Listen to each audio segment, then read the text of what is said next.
Now, Unit 3, other essential elements of a contract. See, point number 1, the contract, both the parties should have certainty of the meaning. Okay, I should talk about the same subject matter. So the promisor and the acceptor, okay, that is the offerer and acceptor should think about the same subject matter in same line. This is called certainty in meaning. Can you able to understand? And both should have free consent. So it should not be out of coercion. What is coercion? Threatening.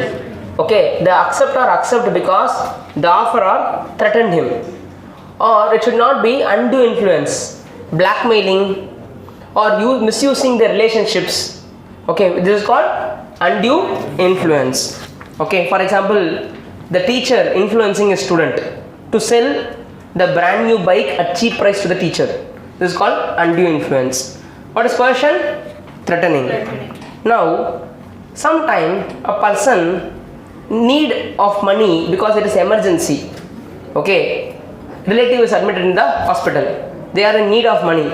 So they are going to a money lender and asking money. The money lender at that point of time charging high rate of interest. This is also not correct. This is also undue influence, taking advantage of the situation. Now, what is the difference between coercion and undue influence? Coercion involves physical force. Undue influence is mental, moral type. Then threatening is a criminal offense, but undue influence is not a criminal offense. Then see, a person can threaten other person by sending third party. Correct? I can send some rowdies. But undue influence is direct relationship. Can you able to understand? Then both the contract are voidable only. Now tell me, what is fraud? It's a false statement. Without having any intention to perform, they told this.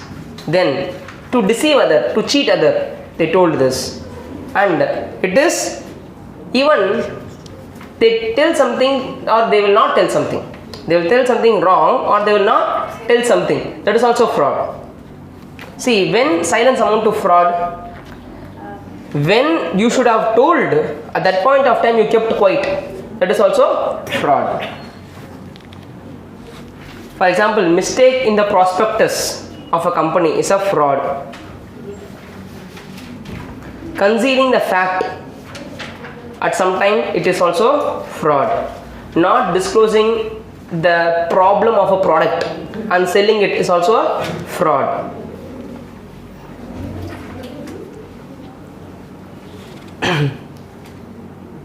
What is the consequences for misrepresentation, fraud, etc.? They can avoid it. That is, it is all voidable contract. Sir, one person told that his capacity of the factory is 300 tons production and you purchased the factory from him. He asked you to check. Sir, you can even check our production, etc. But you never checked it. You purchased it. Later, the factory can able to produce only 200 tons. Can you sue him? No, you cannot sue him, because when the opportunity to verify is given, if it is not used, later you cannot sue him. Can you able to understand?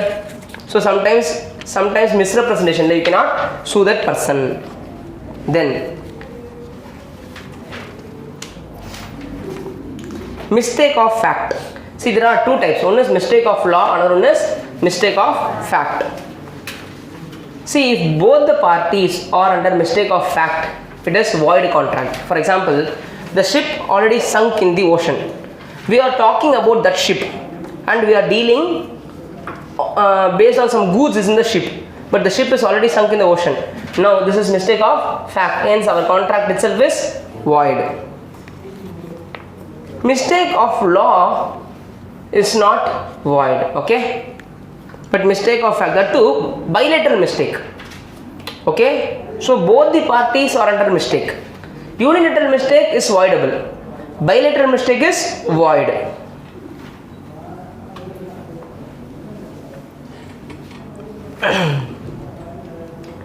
Mistake must be of essential fact.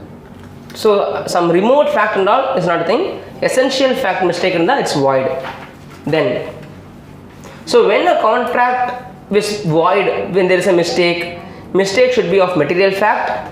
Mistake is not on law. Mistake is essential fact.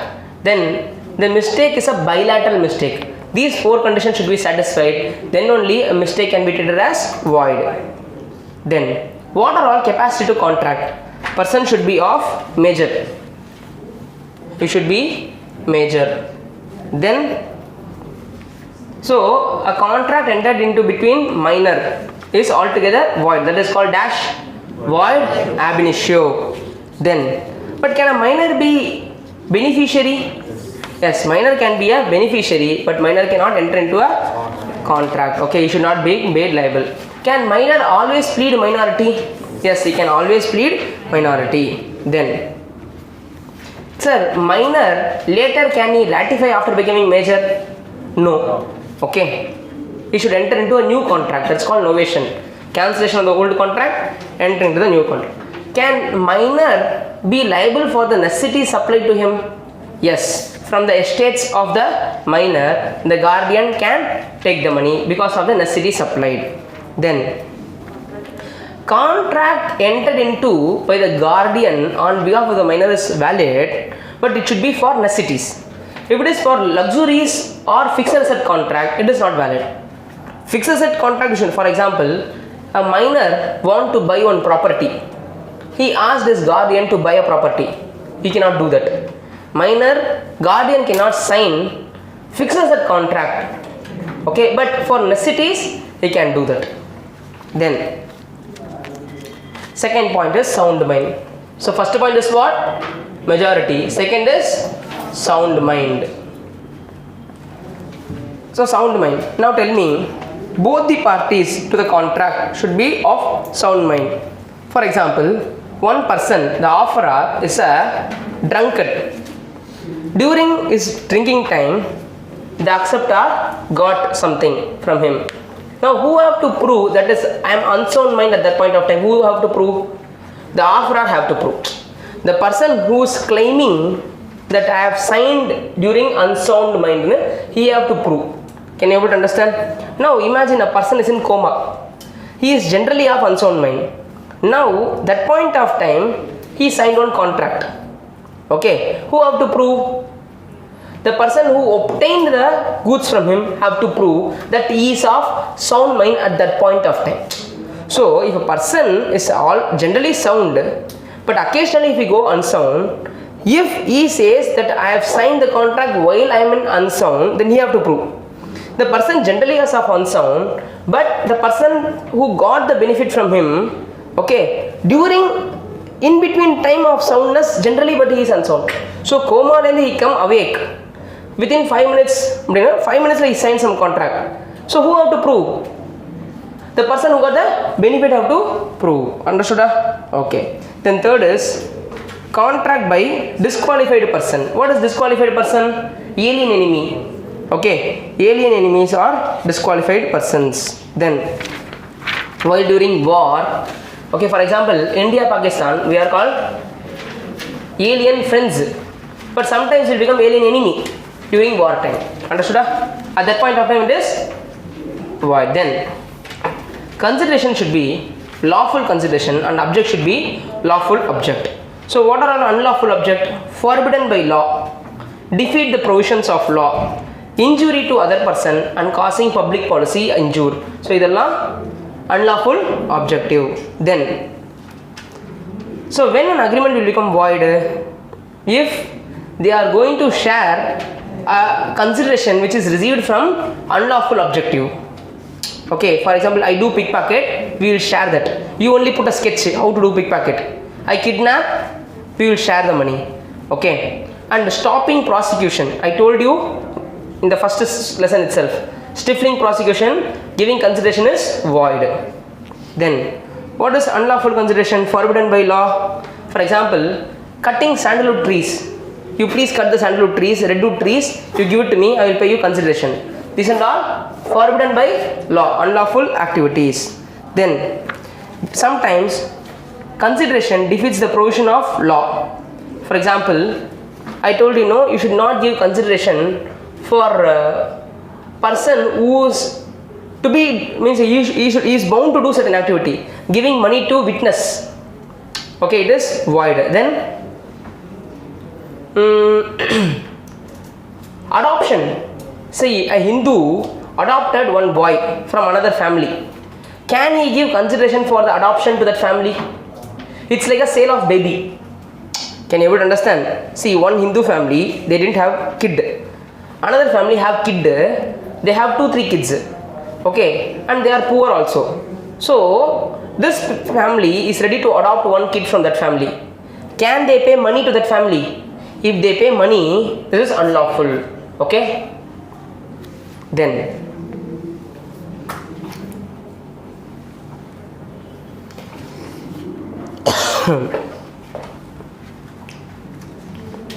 if sometimes consideration is of fraud, okay, then consideration is invalid. Then if consideration injures the public policy, then consideration, for example, child labor consideration, it is injuring public policy, then it is void. Then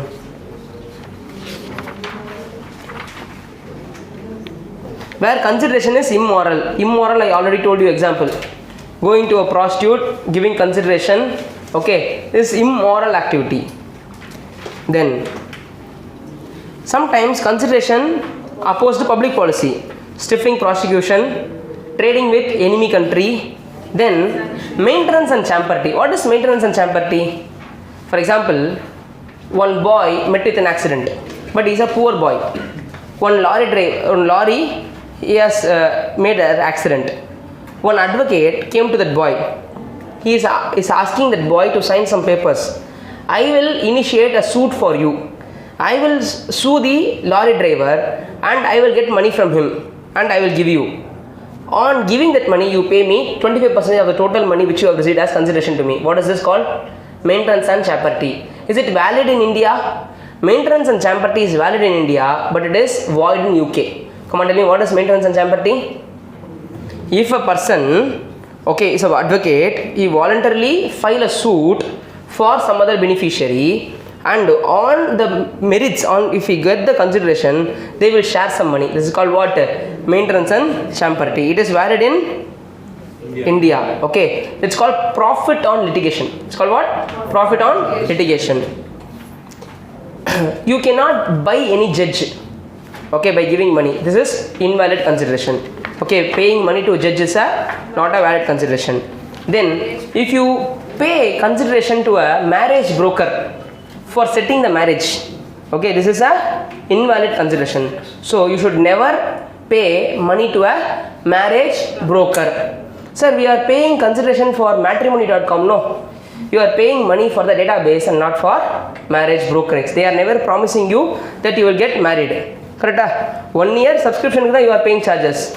So if able purchased 1 year subscription and even after 1 year he is not getting married, he cannot sue. Okay. Then sale of public office, I already told you. You cannot buy Padma Vibhushan, Padma Shri and all. Then agreement to create monopoly. See, I am keep on buying my competitors. I am creating a monopoly agreements. Okay, you should not compete with me. Whatever money you want, you take it from me. So agreement to create monopolies, non-competent agreement. Okay, these are void. Then restraint from marriage agreement. So I am, okay, he is promising me, sir, I will not get married. You should also not get married. We'll, okay, take whatever benefit we are earning, we will 50% till our life. Partners in crime. Okay, this and all not a valid things. Restraint of trade, that means non-competing basically. You should not compete with me, take money and go out.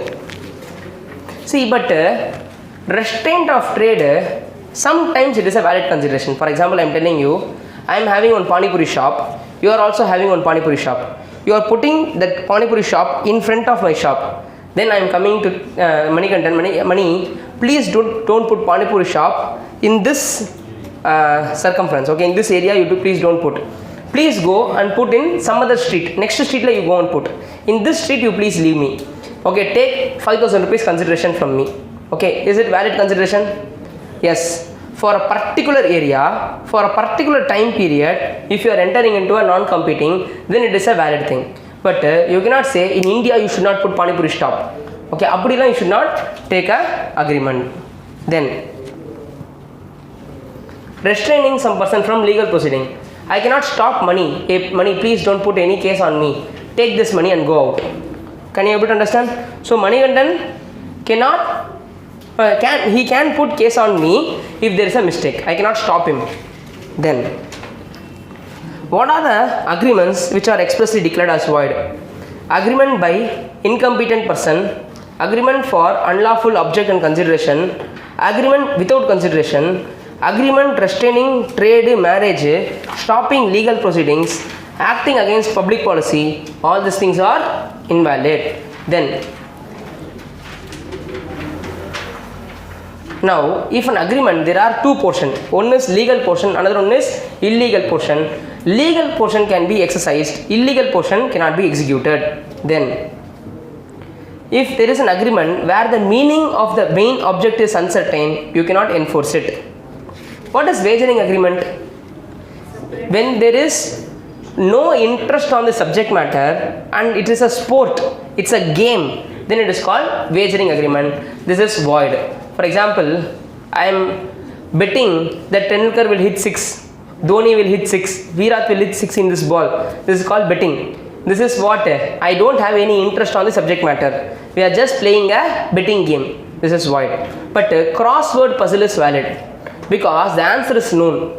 Here, whether in this ball Virat Kohli will hit 6 or not, no one knows. Okay. See, you cannot say, sir, this replay, sir, I know already. Okay, live match betting, okay, they are talking about. Then, purchase of lottery ticket, whether it is valid or void. Void, correct? Wagering. Lottery is wagering. But in Kerala, lottery is valid. How in Kerala lottery is valid? Always lottery is void only. Okay. Even if you win the lottery, if government not paying you, you cannot put case on government. Yeah. See, in Kerala, government only runs the lottery, no? Correct? Your government runs lottery. If in case, if you won the lottery, okay, you should have known that it is void contract. Wagering contract. Lottery is a wagering contract. It is, everyone know this. Okay, mistake of law, whether it is fraud. No. You should have known this already. You cannot put case on government. But government will not cheat you. Okay. See, even smuggled goods kuda tax katno. See, tax is totally different. For legal, illegal business, everything tax will come. That is different. Okay. But can you sue the government? That's what I am asking. No, you cannot sue the government. Then, what is speculative business?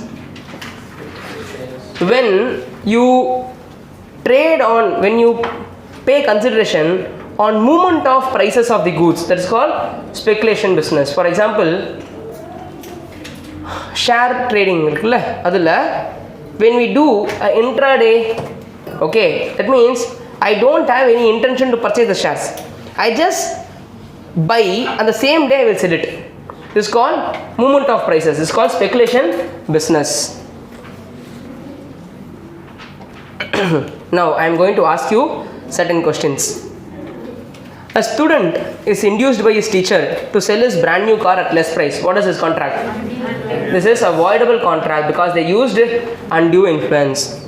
Then, position regarding to minor with respect to Indian Contract Act. Minor is always a minor. So it is void ab initio. Ratification of contract entered by a minor. Can he do that? No. Validity of a promissory note executed in favor of minor. Favor of minor is valid. Okay. Then, necessity provided to a minor. Can provider claim it from him? From the estates he can claim for the necessities. What is necessities? Food, clothing, shelter, education. Meaning of coercion, meaning of undue influence. What is coercion? Threatening. What is undue influence? During with the relation. Okay, next. Mr. A applies for a bank loan. Manager charged very high rate of interest. What is this? Undue influence. Vendor said that in his opinion the land can hold 2000 sheep, but actually the land can hold only 1500 sheep. Can he claim his void? No. He should have seen, he should have count how many sheep could have been accompanied. Okay, because he had opportunity to see. Mr. X bought some shares believing the prospectus stating that company Mr. Z is a director. Mr. X never heard about Mr. Z. See, the question is fraud, but it should be essential fact. Okay, in this question they are telling one person never know about some other person, but in the company they told that some other person is a director. Okay, but actually he is not a director. But he never purchased the shares believing that person is a director. Future only he came to know this person is not a director, but that point of time he never believed this person is a director. He never know this person also. So fact should be an essential fact to claim it as a void. Then explain misrepresentation. S induced M to buy his motorcycle. After taking the motorcycle, M complains certain defects. S proposed to get it rectified and agrees to pay some money. Motorcycle didn't work later also. Now the problem is, if you want to make it void, okay, it's voidable at the option of the purchaser. First I purchased a motorcycle from Sachin, then I came to know there is a repair in the problem. Then if I want to avoid it, I should have avoided it because it is voidable at the option of me, purchaser. But what happened? I adjusted. Okay, he says, sir, I will give some money, you please take it. I got some money, then I accepted. Again can I say, no, I am rejecting? No, I cannot do. So if at all I should have avoided it, I should have avoided on that point of time itself. M purchased a wristwatch from N. Both believed it is made of gold. Later it was found it is not. Can M sue N? Bilateral mistake, void contract. Unilateral mistake, yes, you can sue. Bilateral mistake, a void, so no one can sue anyone. Yes, agrees to sell to M his black horse, but both are not aware that black horse already died. What contract it is? Void contract, because the fact is on horse, that horse is already died, hence it is a bilateral mistake, it is void. Agreement with alien friend, whether it is valid or void. Alien friend is valid, alien enemy is not valid. Agreement restraint of trade, whether it is valid or void. Void, public policy. Then agreement to contribute prize to the winner, valid. Okay. With this we completed this unit.